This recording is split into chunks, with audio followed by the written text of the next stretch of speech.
हाय, hello, नमस्कार. माझ्या नवीन मराठी ब्लॉगमध्ये स्वागत. आणि आज आहे शनिवार आणि आता शनिवारचं 11 वाजलेला आहे आणि 11 वाजता ब्लॉगनं सुरू केलेलं आहे.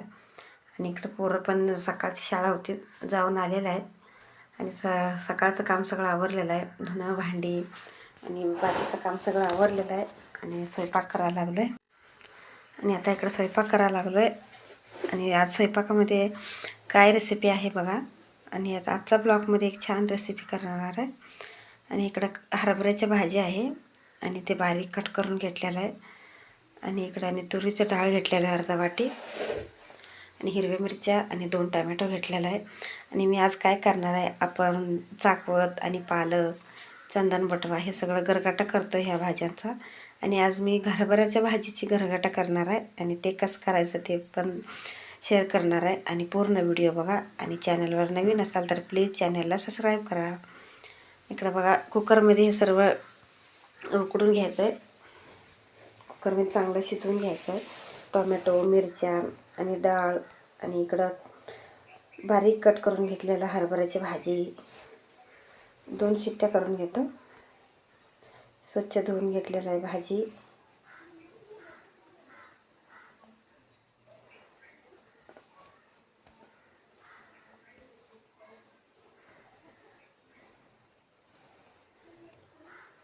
आणि आता हे टोपण लावतो. लावून आता इकडे बघा 2 शिट्ट्या करून घेतलेला आहे आणि चांगलं गिर शिजलेलं आहे. डाळ, भाजी आणि मिरच्या आणि त्यातल्या मिरच्या बाजूला काढून घेतो. आणि इकडे गॅसवर पालकची भाजी ठेवलेलं आहे. पालकची भाजी पण करायचं आहे. आणि ते पालकची गरगाटा केलं तर कोण खात नाही आणि त्यामुळं आता इकडं भाजी करायला लागलं आहे. इकडं बघा मिरच्या बाजूला काढून घेतलेलं आहे आणि डाळ आणि भाजी पण इकडं बाजूला करून घेतलेलं आहे. आणि आता ते असं पूर्ण गिरवी करून घ्यायचं आहे, बारीक करून घ्यायचं आहे. आणि मी आता ह्याच्यावरनं बारीक करून घेतो. आणि मिरच्याचा इकडं मसाला काय काय टाकायचा आहे दाखवतो. उकडलेली मिरच्या आहेत आणि कोथिंबीर, लसूण, 2-3 पाकळ्या लसूण टाकतो कारण नंतर फोडणीला पण लसूण लागतं आहे. आणि जिरं, हळद, सर्व जरा मीठ टाकून बारीक करून घेतो. मीठ टाकलेलं आहे आणि असं बारीक करून घेतो. इकडं सगळं बारीक झालेलं आहे. आपण डाळ आणि टोमॅटो सगळं घेतलेलं, उकडून घेतलेलं होते. आणि इकडे मसाला पण बारीक करून घेतलेला आहे. इकडे तेल गरम झालेलं आहे. तेलामध्ये जिरं, मोहरी, कढीपत्ता सर्व आणि बारीक केलेला मसाला ते सर्व टाकून चांगलं भाजून घ्यायचं आहे.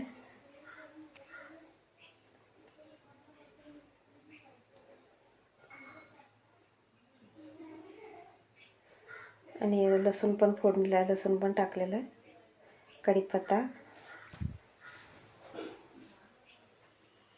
आणि आलं लसूण पेस्ट पण टाकलेलं आहे. आलं लसूण पेस्ट टाकल्यामुळे त्याचं चव चांगलं आहे, आमटीचं म्हणा भाज्यांचं चव येतं आहे, टेस्ट येतं आहे म्हणून ते पण टाकलेलं आहे. आणि त्यामुळे लसूण चांगलं भाजून घेतलेलं आहे आणि हळद पण टाकलेलं आहे. आणि इकडं बारीक केलेलं मिरचीचा मसाला आणि ते पण आता चांगलं तेलामध्ये भाजून घ्यायचं आहे.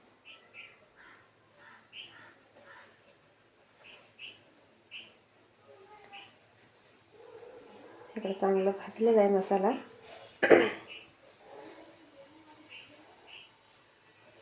आता इकडं आपण उकडून घेतलेलं सगळं भाज्या, डाळ शिजवून घेतलेलं त्यामध्ये टाकायचं आहे. आणि टाकल्याबरोबर त्यावर झाकायचं आहे. मी आता कुकरच त्यावर हे केलेलं आहे कारण ते फोडणी दिलेला वास तिथंच हे व्हायला पाहिजे. ते लगेच त्यावर झाकण काढायचं नाही, जरा 5 मिनटानंतर काढलं तर चालतं. इकडे बघा फोडणी दिलेलं आहे आणि त्यामध्ये आता चांगलं उकळायला लागले. आणि काल आम्ही हळदी कुंकूच्या कार्यक्रमाला गेलो होतो, तिथं आम्हाला हे वाटी दिलेलं आहे. मी काल तुम्हाला दाखवलेलं नाही, त्यामुळे आज दाखवावं लागलं आहे बघा. आणि एक अजून हे प्लेट आहे बघा, त्यांनीच दिलेलं आहे गेल्या वर्षी. असं छान छान वस्तू देतात त्याने दरवर्षी.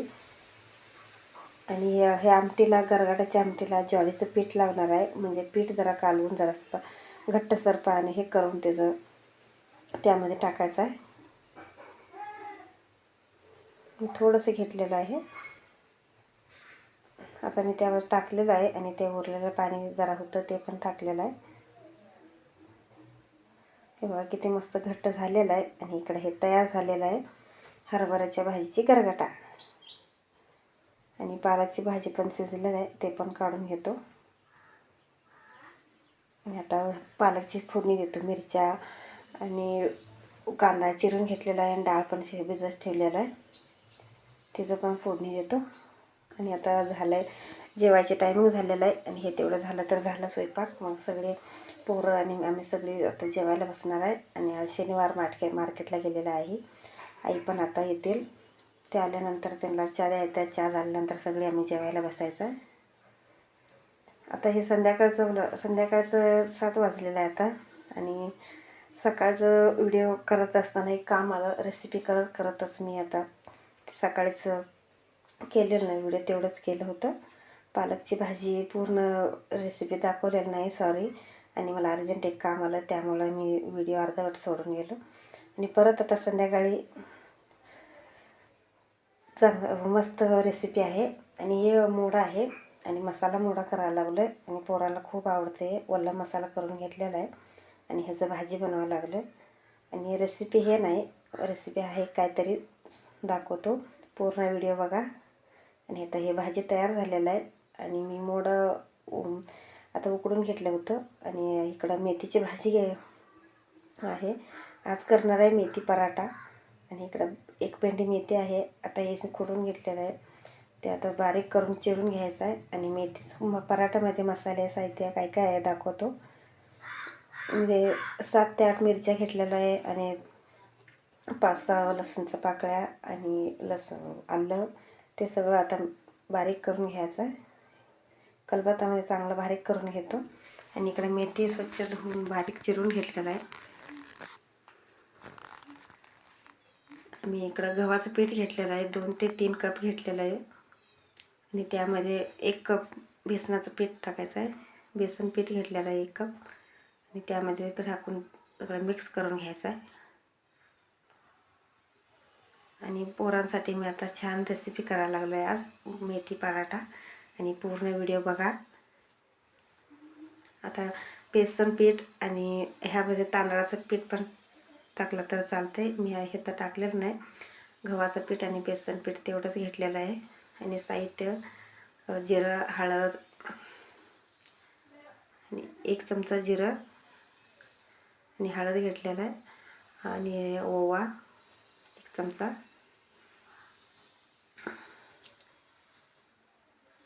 आणि अर्धी वाटी मी तीळ घेतलेलं आहे. आणि त्यामध्ये चवीनुसार मीठ. आणि इकडं बारीक केलेलं मिरचीचा ठेचा, मिरची, लसूण आणि आलं बारीक करून घेतलेलं. आणि त्यामध्ये टाकायचं आहे मीठ. ते सगळं मिक्स करून आणि मेथीच भाजी टाकायची आहे त्यात.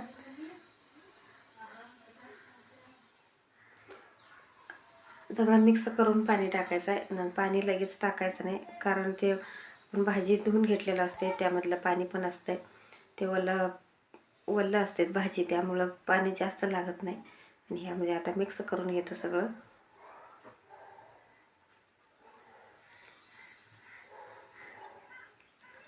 आणि यामध्ये एक मसाला टाकायचा राहिलेला आहे, ते काय म्हणजे धना पावडर. इकडे धना पावडर 2 चमचा टाकतो.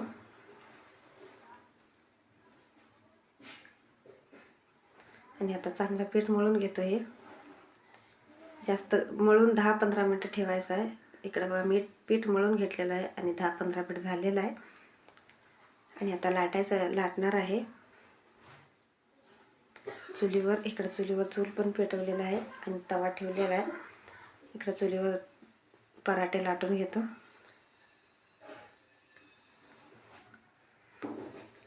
आणि इकडं 5-6 पराठे मी लाटून घेतलेलं आहे. आणि इकडं हे कसं लाटलेलं आहे, मी एकदम गोळा करून ठेवलेलं होतं. आणि एक गोळा करून ते आता लाटून घेतो. ताई भाजून घेत होते आणि आता ते कसं लाटायचं आहे आणि एकसारखं पराठे व्हायला पाहिजे, तसं कसं करायचं ते टिप्स सांगतो. प्लीज व्हिडिओ पूर्ण बघा.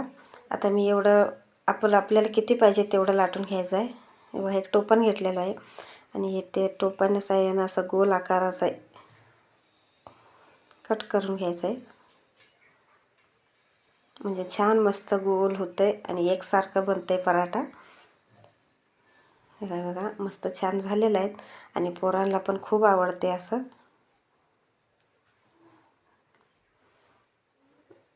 बघा किती मस्त छान गोल झालेलं आहे. जास्त मोठं पण नाही आणि बारीक पण नाही. आणि आता तव्यामध्ये भाजून घेऊया. आणि छान असं लय मऊ पण भाजायचं नाही आणि कडक, छान जरा कडक झाल्यावर चांगलं लागतं आहे. असं जसं पाहिजे तसं आपण भाजून घ्यायचं आहे.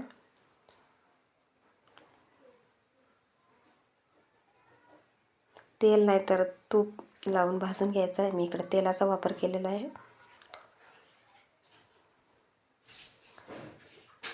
पोराला खूप आवडले.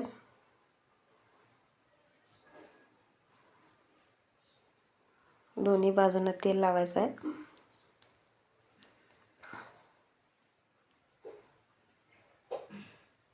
आपण कुठं बाहेर जाताना हे चांगलं टिकते. ते 4 दिवस असं करून घ्यायचं आहे. प्रवासात पण चांगलं असते. हे बघा मस्त भाजलेलं आहे आणि इकडे एवढं करून घेतलेलं आहे. बाकीचं आहे पूर्ण झाल्यावर आणि परत दाखवतो. हे बघा एकसारखं पराठे बनलेले आहेत. चला या पराठे खायला तुम्ही पण. आता पोरांना पण जेवायला वाढून द्यायचं आहे. तर झालेलं आहे 9 वाजलेला टाईम. आता व्हिडिओ मी इथंच